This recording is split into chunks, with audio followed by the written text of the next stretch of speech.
Olá, eu sou o Marcos Terena, criador do primeiro movimento indígena aqui no Brasil. Eu nasci numa pequena reserva do meu povo, em pleno Pantanal do Mato Grosso do Sul, chamado Posto Indígena de Toné. E estou aqui para apresentar uma série de 3 programas a respeito de Cândido Mariano da Silva Rondon, o nosso Marechal Rondon.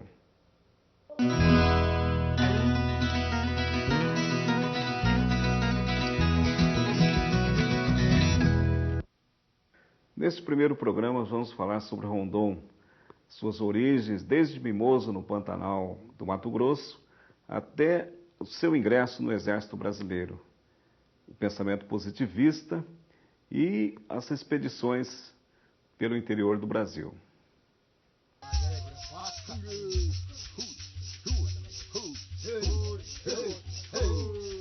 Um dos homens mais extraordinários que o Brasil já produziu, nasceu no coração do país, na localidade de Mimoso, no Pantanal Norte Mato-Grossense, em maio de 1865. Cândido Mariano da Silva Rondon, o Marechal Rondon.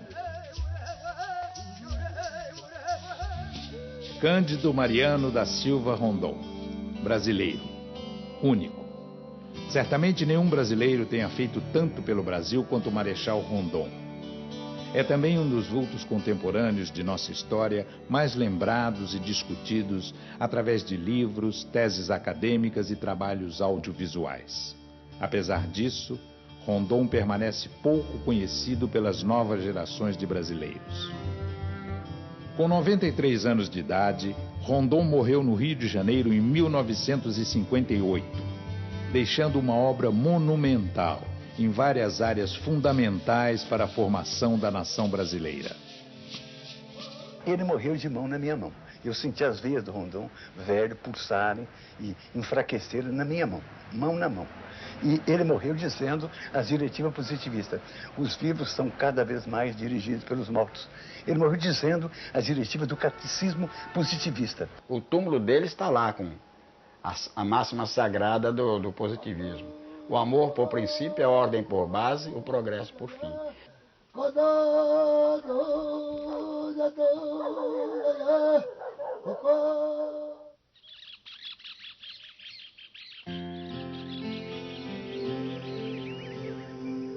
Incomparável jardim da natureza, emoldurado de verdes morrarias, adornado de altaneiros, buritizais e densas cordilheiras de cambarazais, circundado de volumosas baías que escoam para o rio Ibitiraí, o Pantanal do Mimoso, bucólica localidade em que nasci, é o rincão pastoril mais belo da terra de Antônio João, do Brasil inteiro, quiçá do mundo.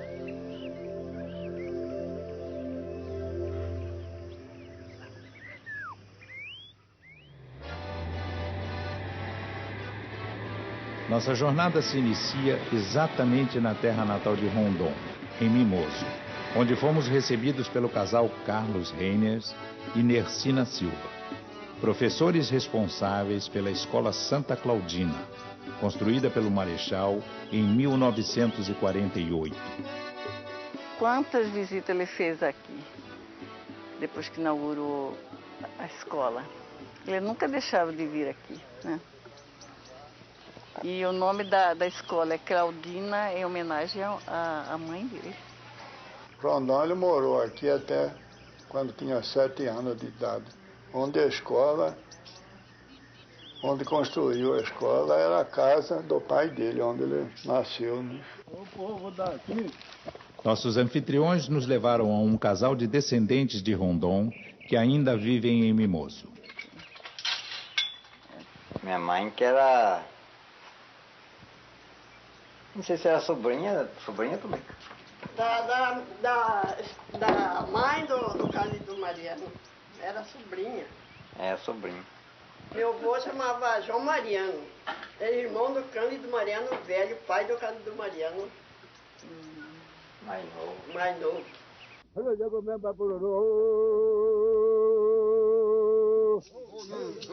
A última vez que ele veio aqui, Ele queria rever os velhos amigos, os índios que trabalharam com ele, que venceram o concurso na travessia do Pantanal, na implantação da linha telegráfica.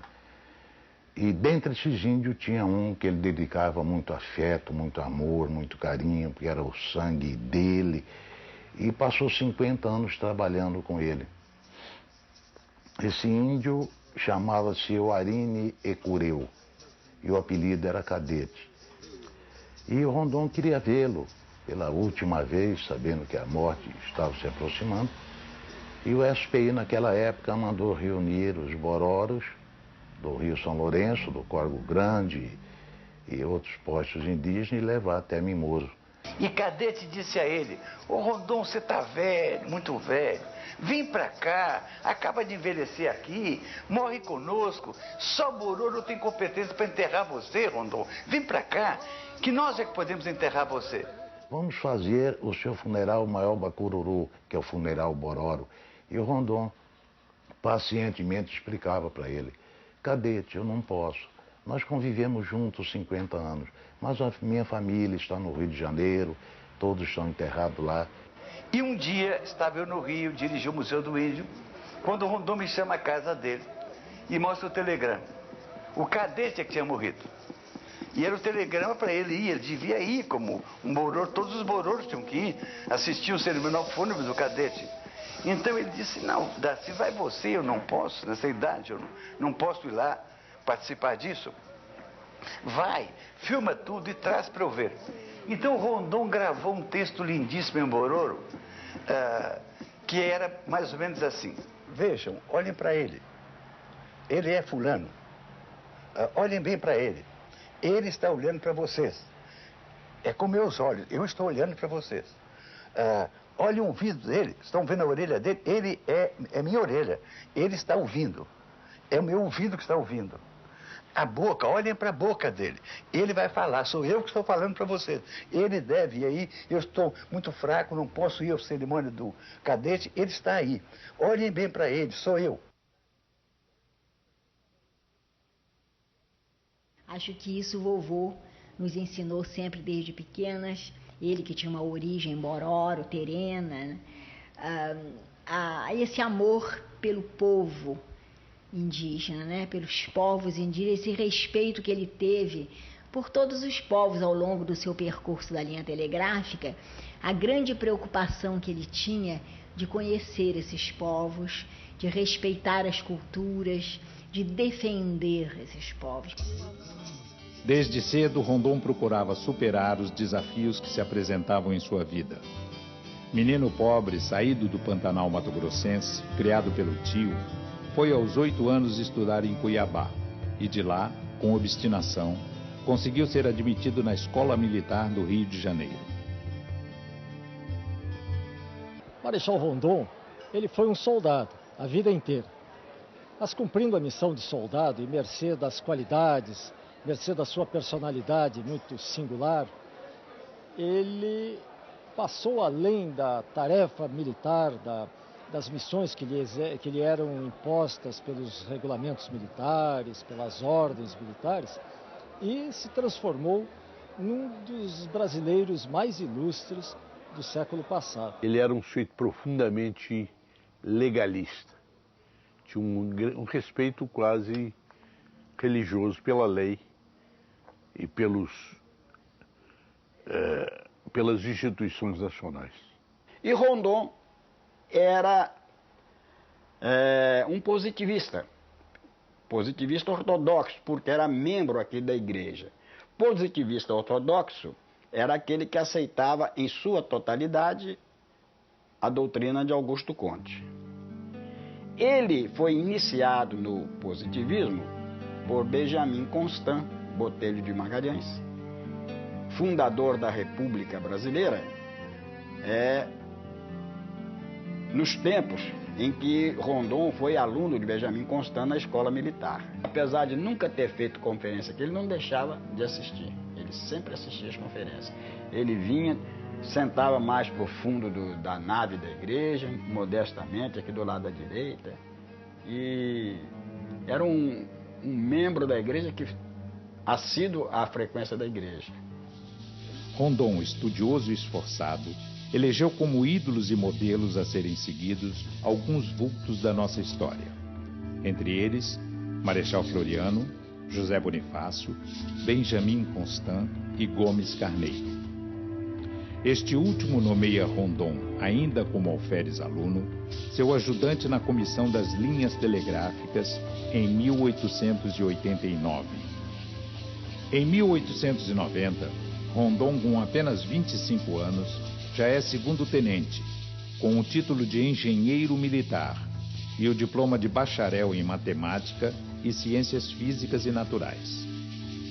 Cheguei em Mato Grosso em 1890, logo depois da proclamação da República, e vem construir as linhas telegráficas de Cuiabá ao Araguaia. Esse é o primeiro trabalho dele em Mato Grosso. Ele chega aqui em 1890 como ajudante do general Gomes Carneiro, né? E nessa primeira fase, essa primeira linha, ela vai ligar Cuiabá ao Rio de Janeiro através de Goiás.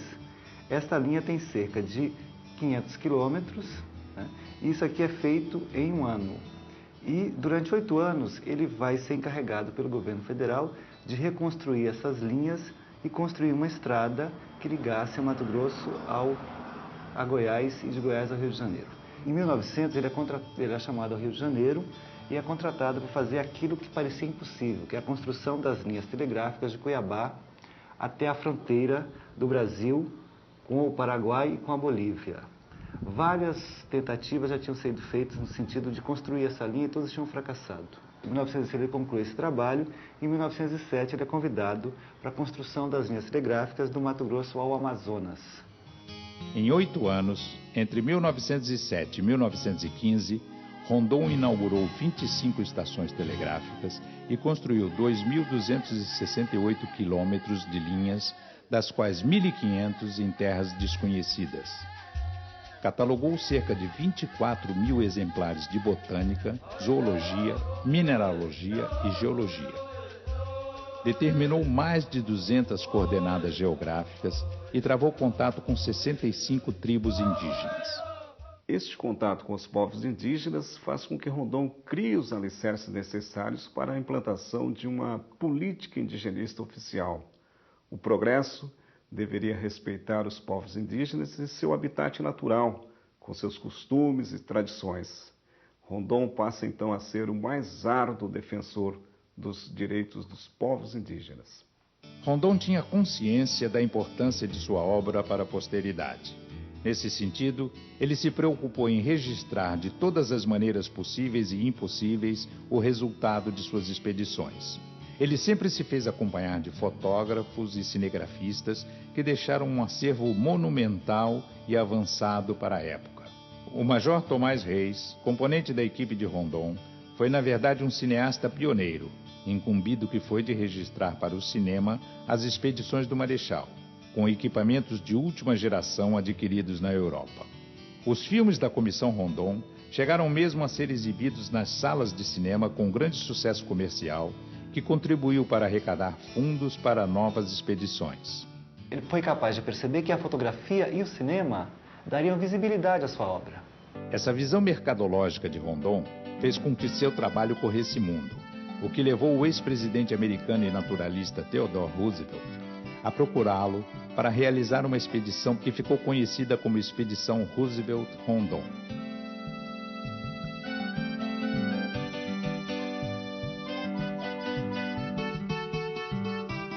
Outra contribuição fundamental para o desenvolvimento do país foram as demarcações territoriais, sobretudo no estado do Mato Grosso e suas fronteiras nacionais e internacionais. Os levantamentos cartográficos realizados por Rondon permanecem atuais até hoje. Ele fez um trabalho completo que hoje só via satélite para fazer. Completamente diferente. Veja bem que há poucos dias tiveram aqui comigo o pessoal do projeto Radan. E vieram conferir este mapa com o projeto Rondon. Eles pediram que colocaram o mapa na prancheta e pediu que determinasse um ponto no mapa do Rondon, qualquer um ponto que eu escolhesse para conferir no mapa do Radan. Então eu falei, bom, vamos pegar este ponto aqui, a barra do Juruena com o rio Telespires, que divide Amazonas, Pará e Mato Grosso. Então eles projetaram lá e nós conseguimos, nas escalas, mapear. A diferença que deu da confluência destes dois mananciais para o Radam foi simplesmente de 7 metros. Ele podia errar, de acordo com o cálculo de engenharia, 4 por 1000. Em 1000 metros, 4 metros. Ele errou na distância de quase 500 quilômetros, errou 7 metros. A perfeição. Até hoje, eles acham que aquilo talvez nem foi Rondon que fez, foi uma alma do outro mundo, que é impressionante o trabalho dele. Em 1936, o Congresso Mundial de Geografia resolve homenagear Rondon, batizando com seu nome o Meridiano 52, que atravessa o Brasil Central. É isso aqui, ó. Ele passa pegando aqui, ó, Pará, Amapá, tá? Amapá, Pará, Mato Grosso do Sul, Rio Grande, Paraná, Rio Grande do Sul. No segundo programa, a política indigenista oficial, nascida da visão humanista de Rondon.